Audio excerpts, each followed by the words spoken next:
like that I was loud without a mic. I'm soft with a mic as of last week, and now this time it's perfect. It wasn't the metal twang wasn't there last week for some reason. Hmm. Did you have something on it or? No, no, I no. didn't I think so. had it blank the entire time. All right. Share it to Facebook. Welcome to Two Beers Deep. We both have had long days. We've had long days. We need this. Life, liberty, and the pursuit of a beer. Yes. Ooh, phenomenal tag. It needs Thank to be you. on a shirt. Actually, screw that. It needs to be on a hat.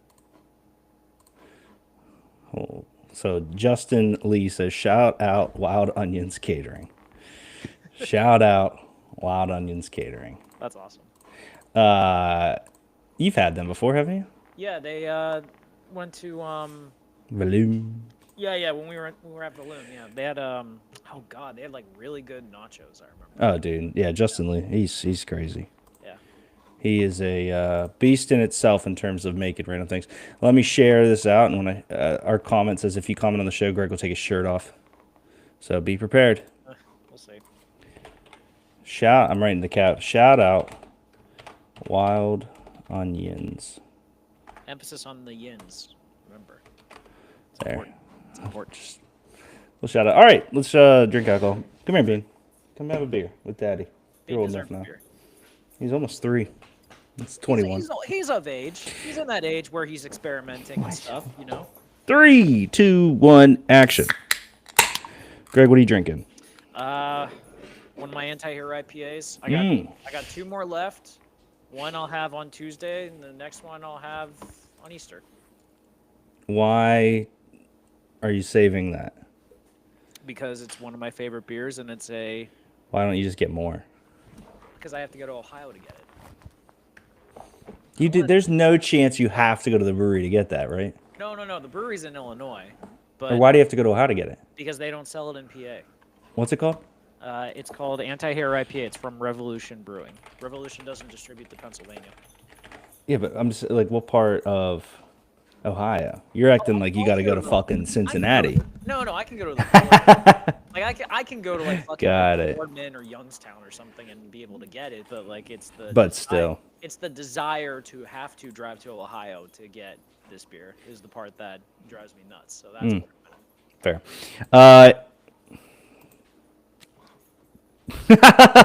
what? Call in for my Dynasty League says, take it off. No. Take it off, Greg. Need more than one comment to do that. Colin, comment again. I am drinking. I hate doing this. I hate this part of being a guy who reviews beers Why? because it's just probably I have not had a beer from this brewery that I've liked. Really? Yeah. Is it a local spot? Let me or- see. Yes, let me see where I have them on the brewery list. Because here's my issue. We used to go. It is a brewery called Fat Bottom. It's in the Nations. Beautiful space. I used to have cornhole leagues there. And when I say a beer that I haven't liked, what I'm trying to get to is that it's more one that I would make you go. Oh, I don't even think I didn't even rank them. I was gonna say because I don't recall go. that spot. That spot. Well, Fat Bottom Brewing. Let's do it right now, Greg. So here's the issue with it. I've been there for cornhole for a while with Tiffany and Chad. We'd go there. There's dog things that happen there. It's a beautiful spot. It's in the Nations. They just none of their beers would I take you there to say you have to try. We could go there because it's a brewery. Oh, Colin says please. That's 2. No, more than that. We could go there because it's a brewery. Okay. We could go there because Tiff and Chad live right there. Yeah. I mean, the food is fine. Okay. It's just, to me, it like, their Instagram's kind of cheeks. I apologize to who runs that because I hate when people do that, but it's cheeks. It was super close. The branding is decently fun, Okay. which is a little No, blur. I dig that actually. I dig the branding. It just, yeah, man, I don't know. And all of their beers taste. Live on air taste. Well, here's what I say. The IPA tastes like an IPA, but it has something at the end I just hate.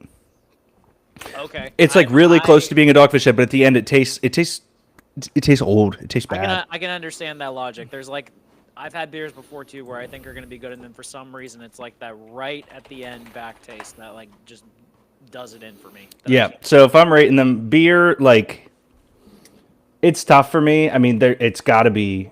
I think the lowest beer rating I have is Altitude, which I don't even remember, but that was in Laramie. I think that I was really mad at the server, but I hated that.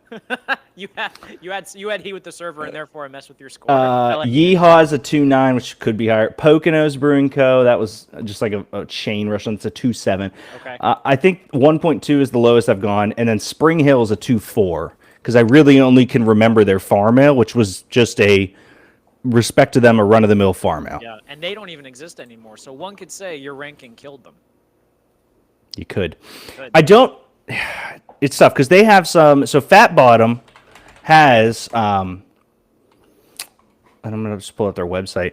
They have some generic beer that tastes. Okay, so this is the Knockout, a classic American IPA. Okay. Fine, except for the after one. Their Hazel Hazy is okay. Their Ruby American Red. It's tough for me too because like it's hard to make a red not awesome, and I just am not a huge fan. It's just okay. Yeah, which is fine, whatever. Let me see. And then they have other stuff. I mean, they have, I don't know, to me it's just like, and it stinks because I really do want to like them. Are they a brewery that has everything else strong? The space is great. The food is okay. The people, they're fine. They do like comedy nights there and stuff. There was one time where, in my Dynasty League knows I have a pretty bad ability to, if one of my friend Gorman says, "What are you guys doing here?" Colin says, "Hi, Gorman." That's 4 comments, Greg. We're getting real close to shirt territory. Keep going. But I have a real bad. There was one time for our Dynasty League or our Kiski League where we went to a comedy show because the guy got last and had to do stand-up. He saw a comedian locally he liked and went up to him and introduced himself and said, "I'm a huge fan." He goes, "I'm actually only doing this for like a fantasy league thing, but like we're super excited." He's like, "I've always wanted to do stand-up." The comedian then went on stage and just made fun of my friend. Good. And said, "No, not good. Oh. Not in like a haha, this is great way." He said, "This motherfucking guy, like he thinks that he thinks that this is just easy, like this is the punishment, like fuck this guy."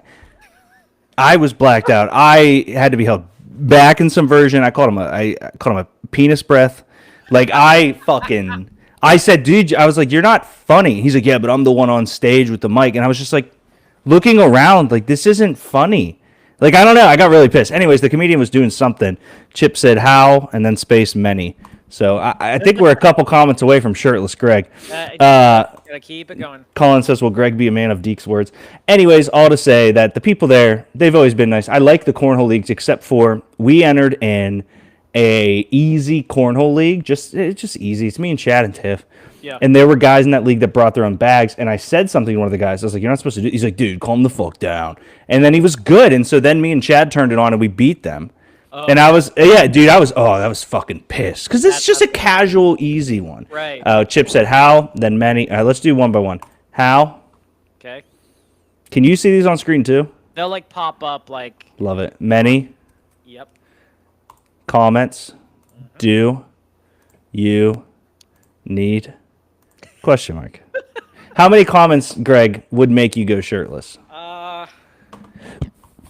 You could say a ridiculous number. I'll say a ridiculous number. Sure. 1,500. Okay, we are 1, 2. Oh, you asked for it. 1, 2, 3, 4, 5, 6, 7, 8, 9, 10, 11, 12. Yeah. 1,500. 1,500. Yeah. He goes shirtless, but someone else has to count. Yeah. Anyway, so let's get back to this brewery ranking. Beer, I feel like... So I'm trying to find a comparable... Oh my god, I did Fat Bottom. Okay, I'm not an insane person. Why did that not come up? I did Fat Bottom, Greg. Here we go. Okay. I did the... I hate this game. I did the quick search to find Fat, and Fatheads was there, but Fat Bottom was showed. Okay, anyways, let's look at overall score. They currently have a 12.5. Middling for you. Well, no. That would put them into the lowest quadrant. Okay. So, for example, right above them is Cobble House, and right below them is Lucky Envelope. which Lucky Envelope, loved the beer, hated the spot. Cobblehouse, decent. Yeah, Decent. Cobblehouse was middle of the road, I'd say. Right now, Fat Bottom, excuse me, is above. It is above Bonafide, but I need to review them again. It's above Couch. It's above Opera House. It's above Allegheny City. It's above 412. It's above Helltown. Which, why is that the case? I gave Helltown Brewing a 2.9 on Space and a 2.5 on 2. That must be the Monroeville one. I'm not that crazy. Yeah. Anyways, I'd be surprised if you were looking at the downtown spot. That's weird. yes. So Fat Bottom beer 2.9, Space 3.9. Okay. Food Scene 3.2, and People 2.5. I feel like that's really fair. Okay. But are you just stuck on the fact that you're just stuck on the fact that you haven't had a beer from them that's like memorable or something that you would go back to? Like, I imagine most of these spots that you've rated like pretty highly. Oh my God. There's some pretty damn good beers that like you can always go back to. Since I pulled away, there's 18 new messages. Good. So get it going. Okay, 3 of them are mine, so we can get rid of that. Eric said Greg. Marcia said hi, space Greg. Colin said 1500. Marcia said how are you? Eric said Greg, take your. Marcia said question mark. Eric said shirt off. Sorry, Marcia. Heart emoji. The best part is he did this one as if it was 2 words together to make sure it worked for my mom, which shout out respect. His name is Sid, I know, but it comes up as Eric, Mom. Don't worry, it's Sid. It is Eric. It is Sid. I think the how are you was probably 2 Greg, Sid, but I'm glad you apologize to my mom. I do like that. I'm making this a challenge, so go ahead. Someone else got to keep count. I don't know how to. That's fine. I can see like it in like the lower part of on my side. I see 32, so. Yeah. I don't know if there are. I'm gonna pull up the Nashville category. Are there any breweries to this day that you have not? Ooh, I'm trying to think if there's any that you have not been to for your trip. I was gonna say because I've been to a lot, and all of them have been excellent since they are ones that you prefer. So let's go through, and I would love for Greg to have an addition. And let's start at the beginning. I have not touched the brewery list because I have not been to a good new brewery in a little while.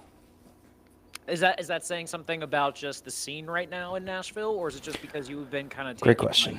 Or is it more so been like you kind of been taking a step back from the brewery hop? Definitely taking a step back from drinking. Definitely too busy to do what I love in life. Definitely not.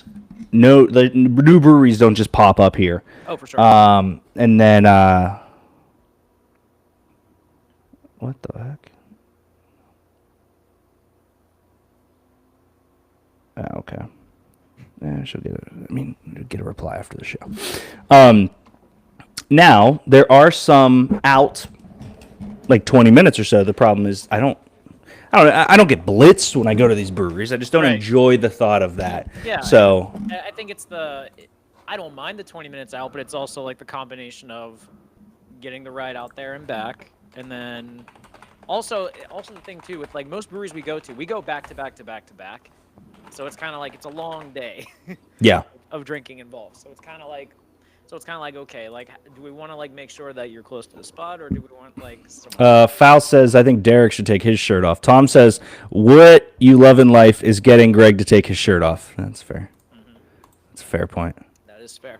Fair point. And Faustus hasn't come through yet, so I'm going to reset the chat because actually he commented on the post. I think he pulled a Marcia maybe. I think Derek should take his shirt off. Maybe Nick. All over the map. By the way, Cinderlands was working on a nitro beer. As they should. As they should.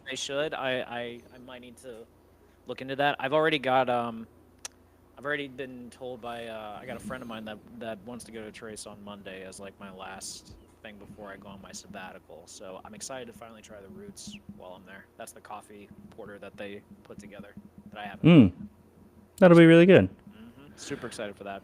Actually, funny enough, I was at Trace this past Friday because I got drinks with Nick Brown, and I said hi to Adam while he was there. He was like really get out. He was like really busy, so it was like super quick and stuff. But I have never come across this situation before. Like Nick was already like was already kind of out before like I got drinks with him. So we go to Trace for a beer. Then we go to Tina's for a drink. 'Cause he's never been before, and he's been wanting to go there. Love for a while. Tina's. Tina's We still didn't go, but love Tina's. Tina's is great. And then, and then he said he wanted to go to Coop. May I? Go ahead. Insider Baseball, Nick Faust. Just tapped Nitro Irish Stout today, boys. Oh. Nick, I will say without a doubt, across the board, as much as I absolutely think you are scum of the earth and fucking hate you, I have not spent a second around somebody that likes breweries. For example, there was a guy.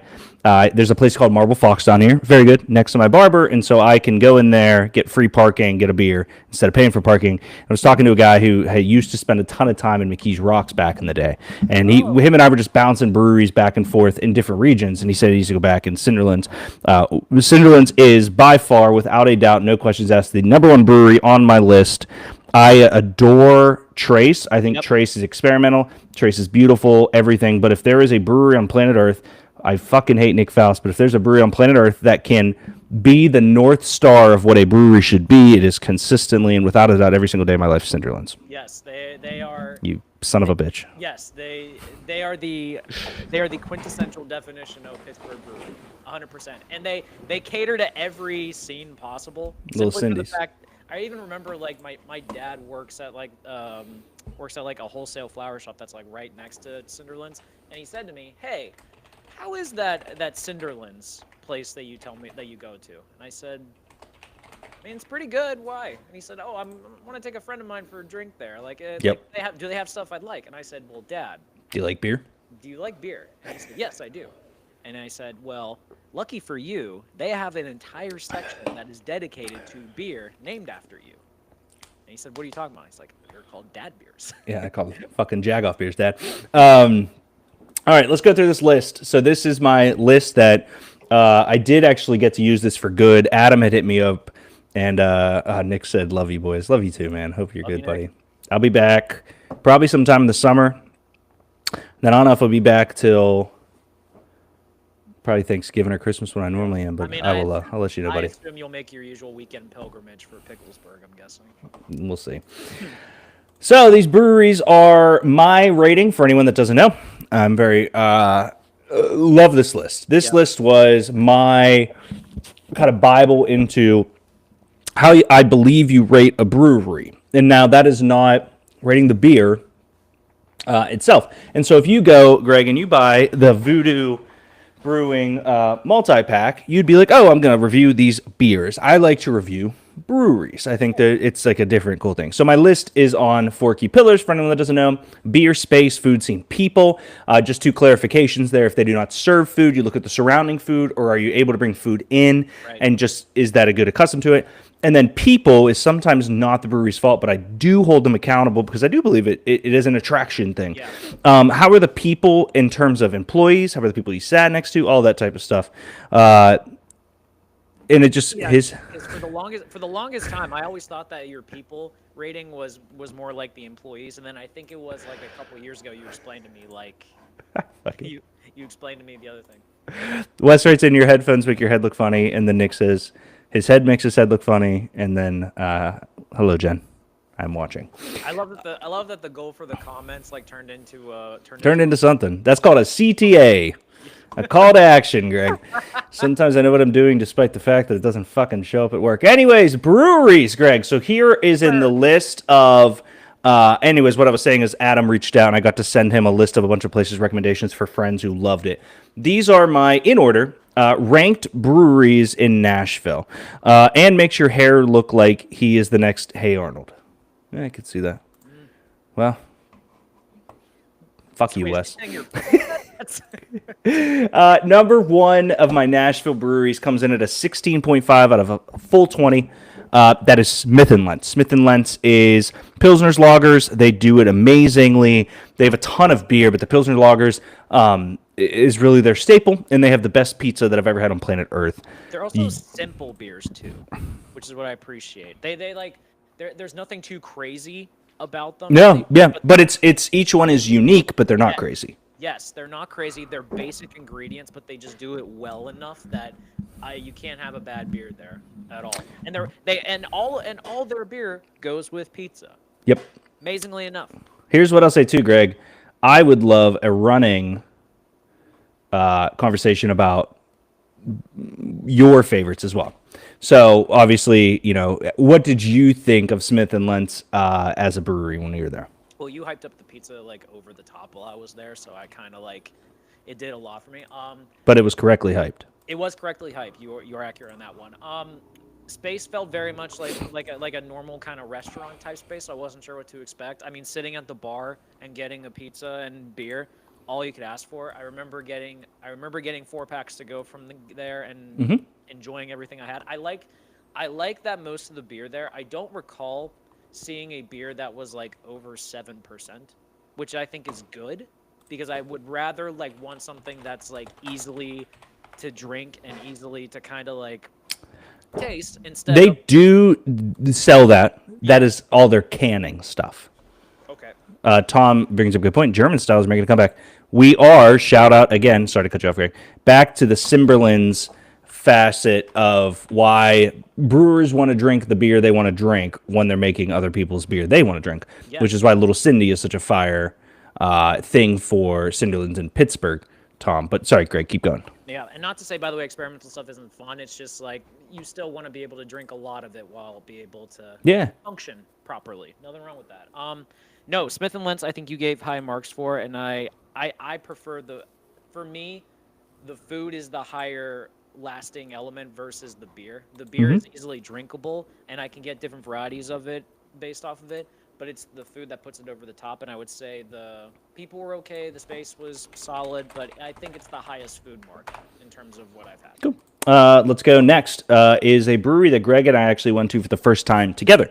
I didn't show him this. This was a shout out from Carl, the founder of Black Abbey. But this number 2 on the Nashville list is Fate La Force. Fate La Force. They come in at a 16.2 for me. The spot was unique. If I remember correctly, like it was like it's like tucked inside of like almost like an office building. I think it's like It's definitely a more industrial style Yeah. building that looks like office spaces were cleared out to make room. yeah.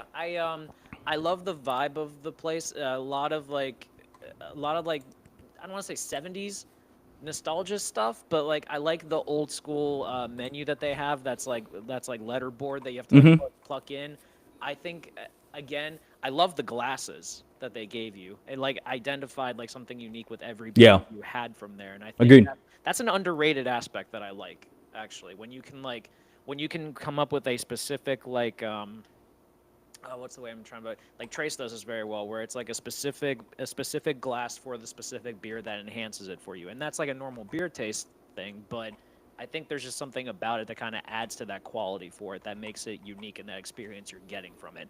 Space was solid. I don't remember the food option. I don't think they had food, which is not a big deal for me. I don't put a ton of like presence in food score for this. For me it's more about the ambiance while I'm there, the beer I'm drinking, and just the time I'm enjoying. Yeah, for sure. So like I think for the time that I was there, I remember being like a neat, cool spot to be able to go to, especially because it was brand new. I think we got there like within a week or two of it opening. As well. Yeah, Carl's a friend. He had founded Black Abbey here. We went to Black Abbey and he said, "You guys just bump around breweries?" I was like, "Yeah." He's like, "You need to check this place out." So he sent us over there. So big fan. They have a lot of cold IPA. Oh yeah, the cold IPA was one I remember from them. Yeah, you're right. That might have been the first cold IPA I've ever had actually. We're gonna bounce, so we won't hit everyone on this list. The next one is great. We'll do. Let's just go to the ones that I don't think you've been to. Okay. Save a little time here. Okay. Because the next one's Bearded Iris. You've been to Bearded Iris, but you've only been to one of them. So maybe we go to the second one. Bearded Iris has the best beer in Nashville. Love that. The next one, though, I know you haven't been to. Okay. Tenfold. Well, I have not. I've seen it in. I see it at the airport when I fly in, but I've never been there. No. Yeah. Where's that? Which Tomerton Black Abbey was sick. I forgot. Did I tell you guys to go? Did I take you there? What happened there, Tom? Black Abbey? Yeah, the first time I. No, I'm so sorry, Tom. When he came into town, Oh. I think I can't remember what I had today for lunch because I don't think I ate lunch. Shut up, Wes. Yeah, no, that sure was. Tenfold. It is in the Donaldson part of Nashville. They have a little outside venue. Beer is very good. The pizza is what they write home about. So they're another pizza place. Okay. They have beautiful kitchen, great food, like really, really, really fun food.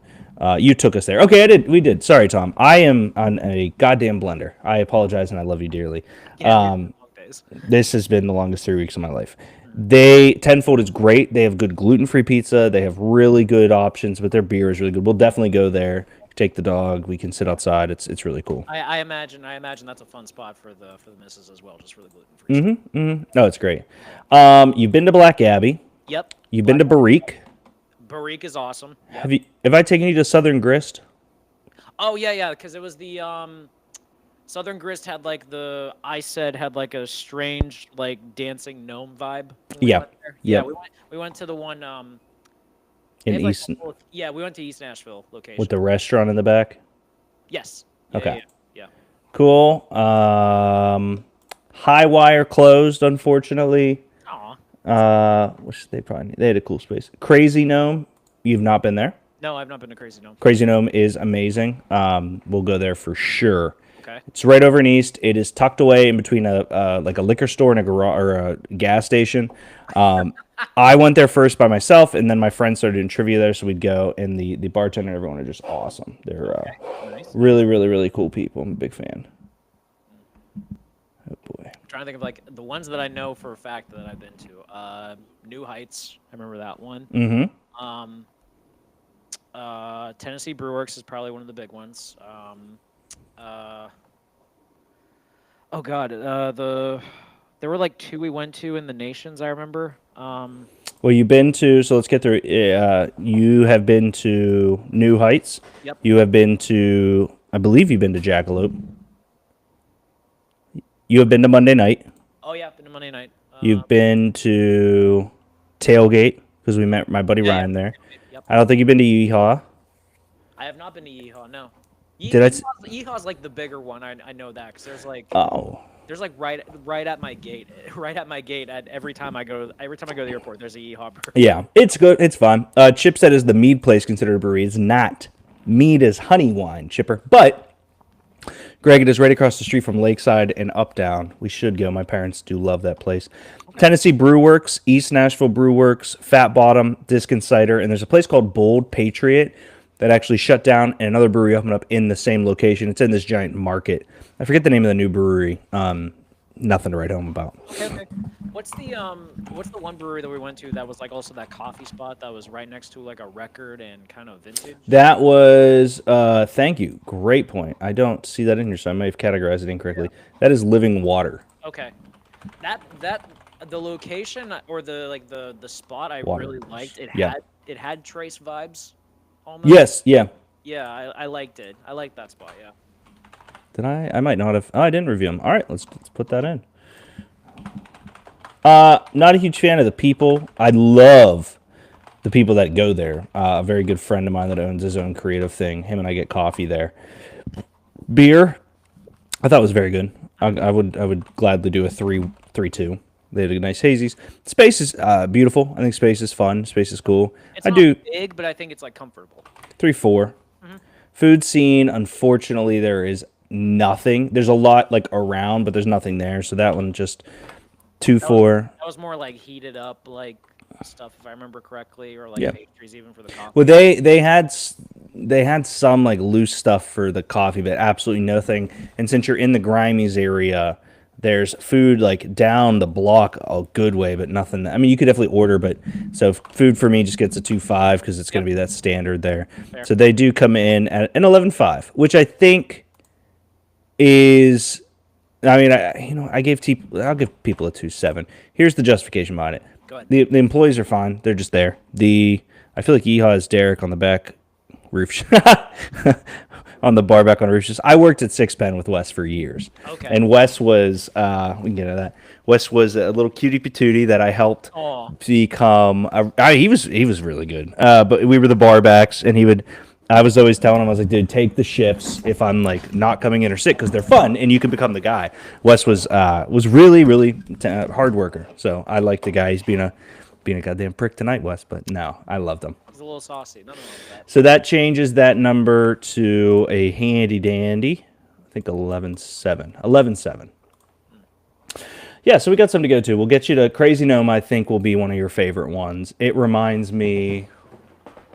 So it's really tucked away. Food trucks. You walk in. There's some low seating, high seating. Very compact, but Okay. not clustered. Like everything's pretty organized in a way that you're like you might bump into someone, but it feels fine. Imagine 412, but wider. I guess that's how it's comfy, Oh, but that'd small. be nice. Yeah. Okay, that's The mead place Chip's talking about, your protege, Wes said. Yes, Wes was my protege. Jeez. The meadery is Honeywide Meadery. It Okay. has a beautiful outback. It's all Honeywide, honey mead. So, honey wine, excuse me, so I keep trying to say. Cool place. And I'm Yeah. trying to Google and see if there's any. I guess I haven't reviewed Marble Fox. I like the name. What is Marble Fox? Marble Fox. Wow, I'm really behind on this. Marble Fox is a brewery that the guy. It's a super cool guy that is always bartending when I go in. He was telling me that the two founders are like chemists and started it and had started it as a. There was like a brewery that one of them's dad had started or grandpa had started that was called Marble. And they ran it to Marble Fox. I'm back. Couldn't stay away. What up, Nick? Nick Faust, you need to come down and experience the brewery world of Nashville because it is, again, not ever expanding the way Pittsburgh is, but to me, they actually have a really impressive, and they're all thick as thieves, which is great. But Marble Fox, it is really, really good hazies, really, really good IPAs. They have a Mexican lager that I love called Zorro that I get all the time. Oh, And the bartender is, so he used to work, what was it? He said he used to work sound for I don't know if it was MSG or something, like on the concert side, not the Yeah. sports side. And dude is just really cool, and him and I talk beers all the time. But he's a big like color and smell guy, which was cool because he's just like a buzz cut with an earring, like older guy who's just Right. dope. But Marble Fox is next to some really good food. They have food. I have not eaten there because I just kind of go there to get it. But really nice bar, and they have trivia and all this stuff that happens in this beautiful. There's this beautiful mural of a fox. And what happened was the owner was in there, and there's a bunch of regulars because they're next to apartment buildings, and they were trying to find something to put on there. And one of the regulars said, "Oh, I'm a muralist." And the owner was like, "Would you like? I'll pay you. Would you do it?" And they're like, "No, dude, we'll do it for free. Just like hook me up if I come in," type of thing, which is great. And it's this beautiful fox mural on the side of the wall. So we got to go. Why did he pick a fox? Just out of curiosity. I don't remember. The guy told me the story. I can't remember off the top of my head. We'll have to ask. Let's see the about. I'm on their site. Marble Fox Brewing is a family-owned brewery located in Nashville. Our family has a rich history of the brewing industry that dates back to the late 1800s. So I was wrong. It was a great-grandfather. When John Sr.'s great-grandfather, Johann Baptist John Abel, immigrated from Germany and founded the Fox Head Brewing Company in Wisconsin. Oh, okay. Under John Abel's leadership, Fox Head Brewing Company became one of the largest, most successful breweries in Milwaukee. The brewery was known for its flagship brand, Fox Head Beer, which was a German lager style that was popular in the Midwest. Fast forwarding, where I'm just trying to get, let's see, inspired by their rich family history, our brewery is named after Marble Fox, a beautiful and elegant animal, which we feel represents the unique and spiritual characteristics of our beers. At Marble Fox Brewing Company, we create unique and flavorful brews that honor our heritage and embrace the modern era.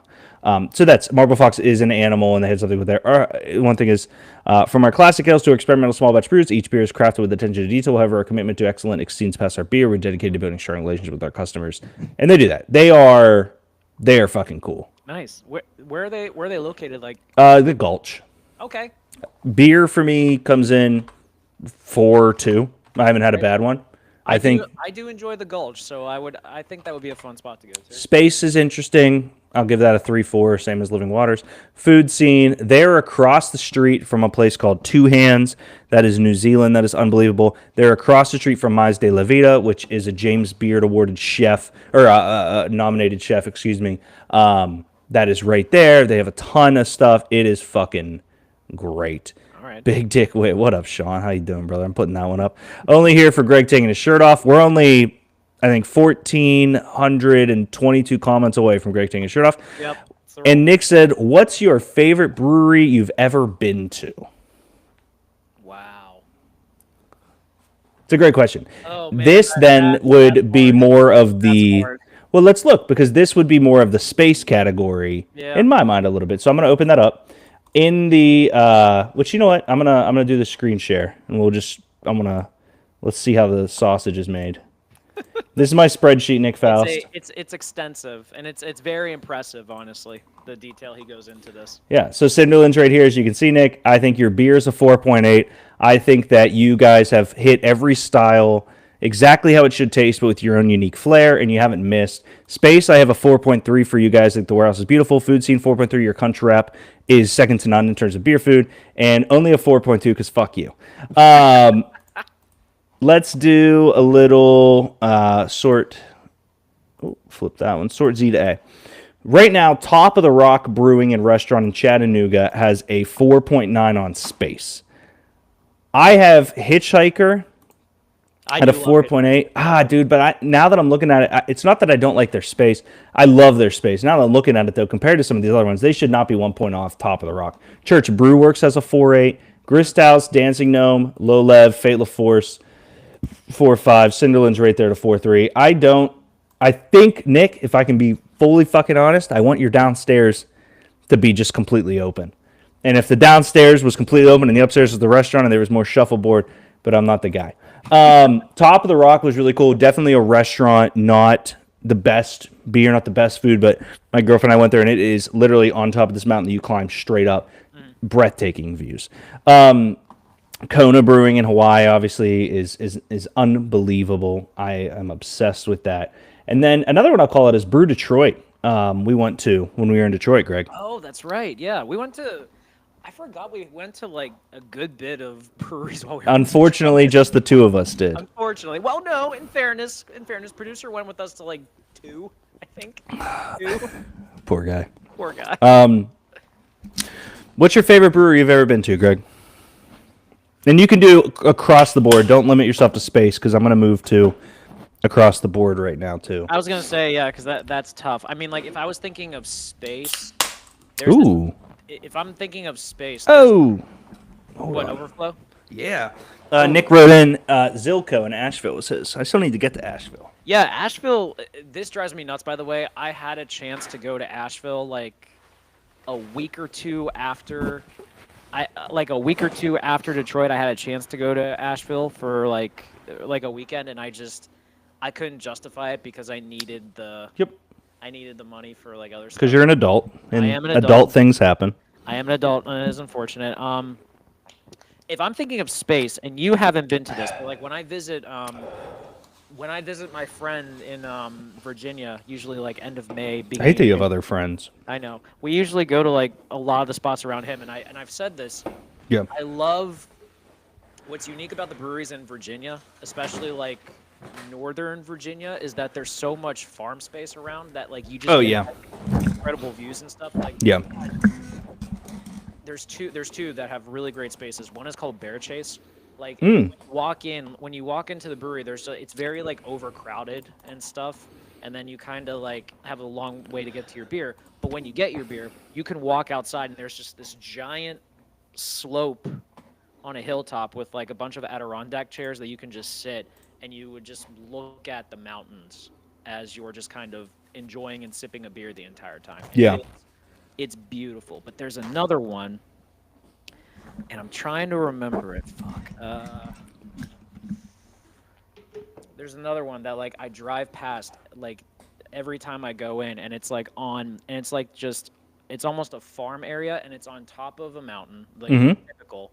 And there's this single facility with where you walk in. To the left is a warehouse area that all the beers poured in, and it's had and they do a bunch of cool like theme beers. Like they have Star Wars themed beers. They have nice like nerd-based stuff. It's really cool. To the right is like a concert venue hall. That's really neat. And then you walk outside and there's just like open space fucking everywhere. They have like a section for shopping. They have a section for like oyster shucking. They have just open space fucking. It's just massive. So they just put everything under the fucking sun there. So nice. Every time I visit him, I want to go there at least once just to like experience it. And then like we go there once, and then like he'll take me to like any of the newer stuff that like opens around it. But yeah. Nice. I think as I think about this list, And as I go through every brewery in here and how unique and amazing the stories I have for them are, I would say my favorite brewery in the world is Ola Brew in Kona, Hawaii. I will give you that. Yeah, Schilling in New Hampshire is fantastic as well. Nick writes in. Nice. Ola Brew had an ex-girlfriend who was a travel nurse and got the opportunity to... Go ahead. All right, real quick. Vanish Farmwood Brewery is what it's called. Oh, nice. Very cool. Yeah. Had the opportunity to go to Hawaii. Was the most breathtaking experience because it was living there. It wasn't just going to a resort. It was very cool. We ended up going to a place called Ola Brew, and it's kind of a smaller thing. There's like 4 rectangle tables leading up to a horseshoe bar, and then to the right there's just like 2 stories gutted with all their tanks. Bartender was great experience. A guy was outside in the parking lot cooking the tacos to order. So he just popped up in a van, pulled it. We ended up accidentally, I believe, this was so long ago, we ended up, I believe, leaving without paying, which we went back, the next day, but the bartender was like, he's not here. And I was like, oh, shit. No, Catherine. It is amazing for a couple reasons. One, they brewed their own fruit beer with fruit from the island. So they had a dragon fruit beer that was really good. And then they would mix a few of them. So we got this, it was a dragon fruit and like a mango or something, cider mixed together. That was just really good. And I sat next to a dad and his daughter. The dad had moved there after retiring. And the daughter was coming to visit, and that was the first time she had been able to visit him. She was in college. On our right was this couple who was in town too. The bartender was just so easy and personable, and we all played, like the 7 of us played Cards Against Humanity, and it was a full bar. And so the bartender kept saying, "Hold on, guys, I'll be right with you. Like, I'm up." And everyone was like, "What the hell?" And so it just, yeah, it was a very cool experience. But I think that one also gets a little rubbed into Hawaii and like what that was, which is fine, which is cool. Looking at this list, there is, a bunch on here that I'm overly obsessed with. I think that, for example, Suzanne Brewing sadly just closed. They are a brewery in town that's owned by a gentleman from Buffalo, and they're Buffalo Bills fans, and I would go in there every Thursday and grab a 4-pack for the show. They closed, really? Now Oh, yeah. I think I sent you that, but yes. I didn't realize that. That sucks. People. Yeah, they were amazing. That one stunk. Voodoo, I'm a huge fan of their branding. I use their branding at work a lot. I think that it's unique to keep your identity while also introducing so many new locations. The franchising, I know, is a hot topic, but it's something there. And I really, I think that it's something I would say you could go to. But I had a wonderful time at Bonds in Laramie, Wyoming. I'll never be back to Laramie, Wyoming unless you and Josh do a trip there just to go later in life after the kids have all grown up. But we'll see. His old stomping grounds for a year and a half. Wes said those are the best tacos ever. Dude, they ripped. Just a big Hawaiian brother out in the parking lot cooking tacos. They ripped. That's cool. Greg, we did a little bit of brewery talk. We go to the Buffalo Fans place. I don't think I would have taken you to Suzanne's, Mom. We went to Germantown Pub without a bunch of flags and stuff. I don't know. I wouldn't have taken you to Suzanne's. It was ever in the Nations. There's a brewery. I never eat there. I don't think that I would have. I always love the location because it's like tucked in like on like just a residential street. Yeah. Like you would never think something like that would be there, but that sucks. It's gone. Oh well. Yeah. Cat's watching the show, so. Hi, Cat. Greg, I actually did have a question to come into the show with. I was having, so we took, well, life happened. We were at a work trip this week. And when we flew in Tuesday night, we all went to this restaurant called 50/50 and got dinner. It was really cool. But me and my buddy Elliot, everyone was talking about work. We didn't want to. So we started talking. Who, in your opinion, we'll start here. Okay. Who, in your opinion, is the best depiction, because you are My mom said, "Oh, it was a small place, so you could watch the Steeler games." Oh no, Mom. That okay. So what she's talking about, you're talking about the tavern, which was across the street from Suzanne. Suzanne was over there. Oh, I didn't put in another Nashville one. Harding House. Oh yeah, Harding House was cool. Yeah, it was just like a dad and son just like serving us beer the entire time. It was a very small spot, if I remember correctly. I think but, you're like, thinking of Suzanne's. No. Suzanne's, I remember the Buffalo Bills place. Harding House was the spot that like I wanted to get like the shirt that they didn't have in my size. I remember that. Oh yeah, but I didn't think it was a father-son serving it. But they shut down too. It was an older dude serving us. I remember that. Well, they shut down too. Aw, man. They get 3.7 for beer. Their beer was good. A 3.0. I didn't even finish Marble Fox. Marble Fox food scene is elite for the restaurants across from it. They get a 3.4. People, this dude was awesome. They get a 4.1. Marble Fox will come in very high here, Greg. They're going to come in at a 15.1. That places them. Okay. That places them right above Church Brew Works and Alter Genius, and right behind Sly Fox and Ola. Harding House shuts down, unfortunately. Beer 3.7. Yeah, I'll keep it there. That's gut. Space 3. Food scene. They were right next to the best butcher that had sandwiches. So I'll give that a 3.7. That is an elite sandwich to have while eating that. People, they were fine. I'll do a 3.1. They were fine. The butcher's still open, right? Oh my God, yeah. So that's a 13.5. That feels good. Kat says hi. Okay. That was called the Tavern. The Tavern was owned by the guy that used to own this Steelers bar in downtown that got blown up during the 5G thing. Opened that one up. Nick says they didn't have a medium, Greg. No, they didn't. It was they have what was it the church parking lot? Or is that a Pittsburgh one? What was the beer they had? The church parking lot? They had a beer that you liked. Like a beer that you were like, "Oh my God, that is a funny name." Let's see if their website's still open. It is. I can't remember. Yeah. Off the top of my head, no. That's drawing a blank on me. Damn, their website still works, but they shut down. Here, let me click beers on their Instagram. The only thing, the bigger things I remember about Harding House was that I distinctly remember we were there when Stinson Bennett got drafted, Oh yeah, and it blew me. yeah. It is Church Parking Lot. That is the name of their beer. Yeah, it's a cool logo. Okay. Yeah, they didn't have a medium.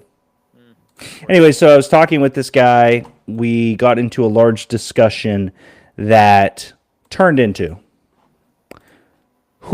our discussion was who was the best Bruce Wayne. Because Elliot said he actually didn't like Robert Pattinson's Bruce Wayne. And we got into a discussion about that because it's different than the best Batman, right? Yeah, it is. 100% is. Best Bruce Wayne. Okay.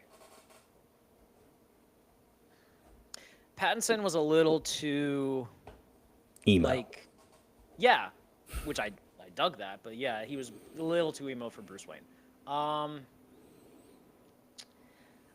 Christian Bale has his I think Christian Bale pulled it off a little better just for the fact that he really kind of showed the playboy type aspect of it, really flaunted money, especially if you remember in the early episodes where he just would randomly shut down. I think it was Dark Knight, where he canceled a performance because he took the entire dance troupe on a yacht tour or something. Oh yeah, he canceled it so that they couldn't go because he took the or entire Russian Russian ballet. He would ride out in a Lamborghini. He bought a restaurant on a whim and stuff because his dates wanted to hang out in the fountain in the middle of it.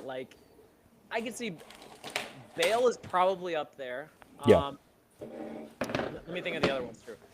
Michael Keaton was kind of meh. Really? Yeah. Well, if you're talking about Bruce Wayne, you're talking about You're talking about a playboy billionaire philanthropist. Okay, that's Iron Man. Yeah, that's Iron Man, essentially. No, I'm not saying that's Iron Man. I'm saying what you're saying, that is Iron Man. Oh, yeah, that's what Playboy billionaire philanthropist is Iron Man. It is Iron Man, but it's also technically it's 100% the same thing. True. I wish Bruce Wayne was also a genius, I guess then. Yeah. Greg would play. Wow. Greg would play a great Bruce Wayne. I don't know about that. Shout out Nick Faust. Keep going. No, Val Kilmer.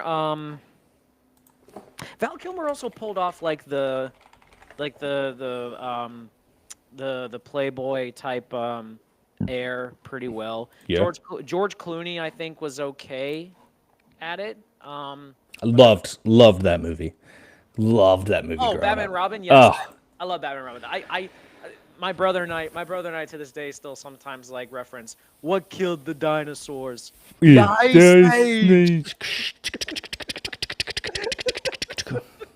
Great. Oh, it's great. It's great. No matter how 90s the Arnold Schwarzenegger design is, it's so good. It's so good. And Uma Thurman, that might have been the first time I fully understood attraction with women from that. Just saying. Greg's first boner. Just I saying. think that the conversation Ellie and I had was he hated Robert Pattinson. He loved Ben Affleck's. He thought Ben Affleck presented, because here's the issue. The root of Batman. Greg would be great if Wayne was an absolute jagoff, Wayne is an absolute jagoff. but a different version. Go Batman is, Greg, and you can tell me if I'm wrong, you're the comic book guy, ahead. the world's greatest detective. Yes. Yes, 100%. Now, Elliot's point was Pattinson is too whiny emo, but his Batman, to me, is arguably the better Batman out of everyone in terms of like who he actually is. Oh yeah. That was in terms of the detective skills that should have always been prevalent. That was the best Batman detective. Yes, yeah, that was like Arkham Asylum Batman in terms of like what it was. What Ellie and I talked about, which is interesting. I agreed, Sid. Ben Affleck's so underrated. I didn't like Ben Affleck as Batman because I could only see Ben Affleck. That's the issue. It has nothing to do with his performance. I just saw Ben Affleck, and I was like, dude, that's fucking Ben Affleck. I'll admit, no Christian Bale, the first Batman Beyond. What was the first one? Batman Begins. Thank you.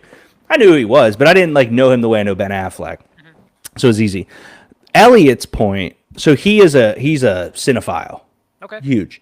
He's not a huge Christopher Nolan guy, and so for that reason, he doesn't feel the same way about the trilogy that everyone else does. And he had some really good points that I would like to call out and bring to your attention. Okay. Before you get into this, I just want to point this out real quick. I cannot wait because Christopher Nolan's doing his take on the Odyssey. Oh, it's going to be amazing. The cast is can't phenomenal. Wait. The cast looks amazing, and I love the Odyssey story. His point was Christopher Nolan has not ever, in any attempt, made a bad film. A lot of his films, though, you're just supposed to like because it's Christopher Nolan, which I was like, whatever, dude. You know more about movies. I like shit. I like Hubie Halloween. From a Batman perspective, love Robert Pattinson's. His issue with Christopher Nolan's version of Batman that was done by Christian Bale is that he was too James Bond, but also like the villains were incorrect. Bane is not from some Middle East country in a pit. No. He's a luchador. Ra's al Ghul, or Raza, he says is pronounced strong. It basically was this whitewashed version of it. And so what we netted on was that it's the perfect trilogy, meaning that there was not supposed to, it was his interpretation, wasn't supposed to be more or less or anything like that. Right. But the other side that we really came to terms and agreement on was like, Batman for Christian Bale being that Batman brought down the level of bad guy. It made Bane and the Joker street level villains, which is, I don't know, we got into this long discussion about it because I was like, Robert Pattinson's street level. Yes. Ben Affleck, larger. He's out there fighting shit. He's fighting Superman and shit. Christian Bale's street level. Just street level. And so, like, when you look at Joker, great, street level. I think that's the greatest villain ever depicted, the street level. Bane, street level. Ra's al Ghul, an inch of what the story actually gets. And you got to respect the fact that it's a fucking trilogy and it's just 3 movies. Right. But that was his entire take of it. And I was like, yeah, I thought it was fair. Well, I mean, also in fairness, like all Batman's entire rogues gallery is very street level. Yeah. Think about it, yeah. Like, I mean, like there's some like there's some like mythical and some like hokey pokey stuff with But it. he can survive Superman, and Christian Bale's Batman was never getting there. Is No. kind of where I am coming No, no, from. no.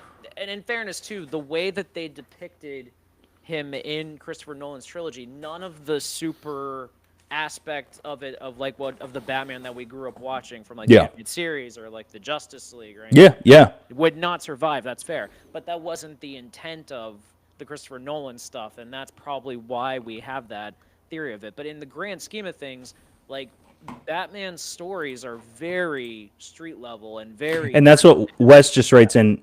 The theory of Batman is a street level crime fighter. yeah. He is Good the point. he and what makes Batman unique again is he is human. He just has the best mind of any superhero essentially, which is how that essentially kind of levels the playing field. Nick writes in Yin's watch Severance. Have not. I'm aware No. of the global impact of it. I am at the point where I know that I should. But my issue was I started Invincible and now I'm caught up and now I'm just waiting. And so I think I'm going to wait till Severance season 2 is over. I haven't seen any spoilers at all, which is great. Probably because I don't watch the show, so I don't look at the content. I think I'm going to wait till the end of season 2, Nick, and then I'm just going to binge 1 and 2 and catch up. Because for me, it's like I'm aware of the greatness of this show. It doesn't make sense for me to sprint to catch up to then wait a week. It's fascinating to me that it's Ben Stiller directed all of the Yeah. Oh, he's amazing. oh it's incredible like that's something that just like still blows my mind that like you have and also like Adam Scott is also like He's so phenomenal. is also a comedian technically by trade, and it just kind of goes to show you that like there is that fine line between like drama and comedy. Sid writes in, who's Greg's favorite Joker? Can I say Mark Hamill? Nope. I was just about to say you cop out, son of a bitch. Oh, He's man. the best Joker, but He is the best Joker. That's like when I got stuck in the 3-man Spider-Man thing, and I said it was and I said it was the dude who voices who voices Miles Morales. oh yeah. I didn't want to do Andrew Garfield. Okay, best Joker. Jack Nicholson was underrated, but what I hated about that one was that they tied him in as the person that actually killed his parents, and I also didn't like that they actually gave him a backstory because Joker doesn't actually have a backstory. Like they've tried in like some of the later comics to like give him a backstory. Like I'm about to read The Killing Joke, and I can't wait to like actually like understand that mythos of him because I haven't done it yet. Hear me out, by the way. I don't think Jared Leto was a bad Joker. I just think he. Okay. I think he went. I think the design of him was unique for the for kind of like a more kind of, I don't know, like a over the top version of Joker. I think Yeah. what suffered with that is that we didn't get enough of him Yeah. film, so therefore we weren't able to kind of flesh out that character as much as we could have. I think that there could have been. I think he could have been a good Joker if he gave more time. So like, by process of default, and it's not even up for discussion. It's Heath Ledger, like especially when you read about the like the detail that he went into to get ready for that role. He isolated himself for months. Like there's like I think someone I saw this recently, like one of his journals that he was like writing during filming or like during preparation for The Dark Knight, like recently sold at auction, and some of that shit is like dark and scary. Yeah. To get into like the role that he did for Joker, so it's just like the amount of just like preparation he went into it, and when you see it on screen, it's phenomenal. So it's Heath Ledger. It has to be. Yeah. So Nick writes in, Heath Ledger, insane method actor. One thing that I'll add to the Leto, this fucking chair. He felt like a person who was super rich and became obsessed with learning about the Joker. To me, that's how that Jared Leto's character. Okay. Jared Leto's Joker felt like somebody who had all the money and learned about the Joker and recreated it. So, like, that to me was like a disconnect that I was like, like, I don't think Jared Leto was bad. I mean, he mailed dead animals to his cast members and shit. Yeah. He was a freak, too. Yeah, no, he got into character. So, like, I think the problem with that one was we just didn't get like I the agree. whole picture of him. Jack's great. Mhm. Mark Hamill's great. Yeah. Tons of really, really good Jokers. I personally, hot take, fucking hated the Joaquin Phoenix shit movies. I thought they were terrible. I didn't understand the purpose of them. I am a fan of the fact that you don't know anything about the Joker. Yes. And so for me, giving it a background made no sense. But the other part of it is, it felt like if it felt like who the Joker would be in real life, because we don't have superheroes. No. But that guy, that character, there's nothing super about him. That is a real thing. So I was like, whatever. I respected. I hated both movies. It is Heath Ledger. Yeah. It just is. I mean, I do think he was a little too, I don't know, again, street level. But that's what it was. Batman fights people. I just loved about that character the way they told that story too. Because I mean, because I don't know if like I've told you this before, but like a lot of what Christopher Nolan and like David Goyer used as like the basis for that trilogy are like two graphic novels that I have. One's called The Long Halloween and one's called Dark Victory. Kat says, you said you liked the first The first what? Joker movie. Ah. I mean, it's fine. It's there. The second sucked. The second they marketed it well because it didn't look anything like it, which is frustrating. Yeah. The first one's fine. I had no interest in the second one because I didn't understand the reason for a second one. Here's what I'll say. Lady Gaga is fantastic. Oh, I believe she would have pulled off Harley Quinn very well. Movie sucked. All of the scenes that they marketed weren't in the movie. Oh, that's like the two of them in full makeup coming down the stairs singing, not in the movie. That's weird. Well, they lied. Okay, Wes has a question that I love. Which role would be harder to play, Joker or Batman/Bruce? I think the duo. So take out the locking yourself in a hotel room 3 years, like just the role to play. Would it be the Joker who is crazy, insane, loose, or would it be Batman/Bruce? Because that is a dual identity. They should be different entities. Batman/Bruce will be harder. Justin Lee is here. Shout out to Wild Onions. Shout out Wild Onions. Shout out Justin fucking Lee, baby. I say Batman/Bruce is hard to play. Joker is easy because Joker you can be free and you can be chaotic and you can have creative reign. It's kind of like in pro wrestling how like a lot of wrestlers prefer to be a heel because you can have fun and you can like get people angry and get people riled up at you and it's more fun and easy to do it. Being the good guy is harder because you have to fit a certain mold that people expect in that sense. Kind of like and the same thing with the dual option because like essentially with Bruce is the playboy, philanthropist, playboy, like billionaire and stuff like that. That's the head of Wayne Enterprises. Yeah.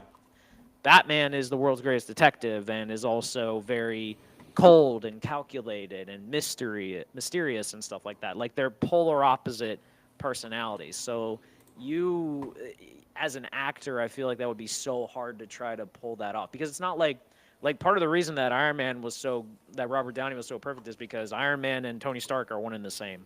Like it's pretty easy to be that person, but like with Batman and Bruce, they're polar opposite entities altogether. So then let's get into this discussion. What is and let's narrow this from the comic book perspective of the individual. Okay. There's different editions. There's different whatever, but let's keep it there.